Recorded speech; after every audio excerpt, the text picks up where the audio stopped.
कि ये चुनाव केवल हमारे आपके भविष्य का चुनाव तो है ही, लेकिन आने वाली पीढ़ी के भविष्य का भी चुनाव है। ये चुनाव हमारे आपके भविष्य का तो है ही है, लेकिन ये चुनाव हमारे आने वाली पीढ़ी के चुनाव का भी है।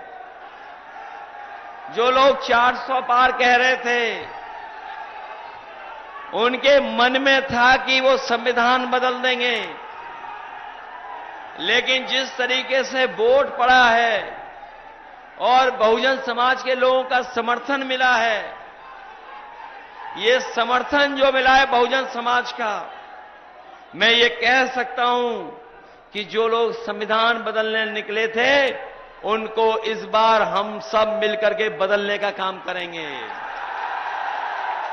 बताओ, संविधान बचाओगे कि नहीं बचाओगे? जहां ये आने वाली पीढ़ी के भविष्य का चुनाव है, वहीं समुद्र मंथन की तरह संविधान मंथन भी होने जा रहा है इस चुनाव में।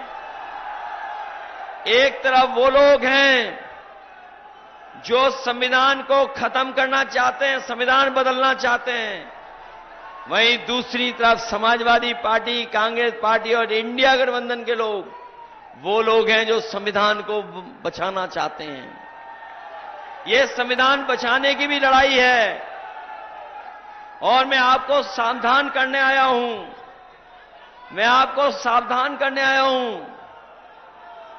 ये बीजेपी वाले और बीएसपी वाले अंदर ही अंदर हाथ मिलाए हुए हैं। ये बात तो समझ में आ रही होगी कि नहीं आ रही है कि ये बीजेपी वाले और बीएसपी वाले अंदर ही अंदर हाथ मिलाए हुए हैं। पहले टिकट किसी और की थी। ये जितने भी आपके खिलाफ लड़ रहे हैं, ये जितने भी आपको दिखाई दे रहे हैं, ये जितने भी आपको विरोध में दिखाई दे रहे हैं आपके, एक समय था वो सब आपकी पार्टी से टिकट मांग रहे थे। बताओ, टिकट मांग रहे थे कि नहीं मांग रहे थे? लेकिन कोई बंबई से आया, कोई बंबई से आया, इंतजाम कर करके टिकट ले गया। लेकिन जब टिकट का किसी ने विरोध किया तो बताओ कहां पहुंचा दिया उसको? कहां पहुंचा दिया था? कोई ये कह रहा था,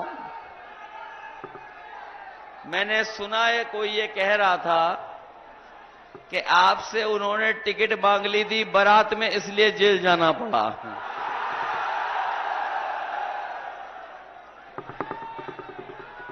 जेल गया कोई, और फिर जेल से बाहर आकर के क्या हो रहा है? बताओ, ये खेल हम लोगों को समझ में नहीं आता क्या? इसीलिए मैंने कहा कि बहुत सारे लोगों ने अंदर ही अंदर हाथ मिला रखा है।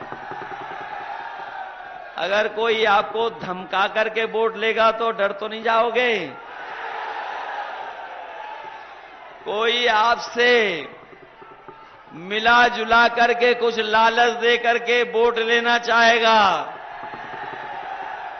उसके लिए सावधान हो कि नहीं सावधान हो?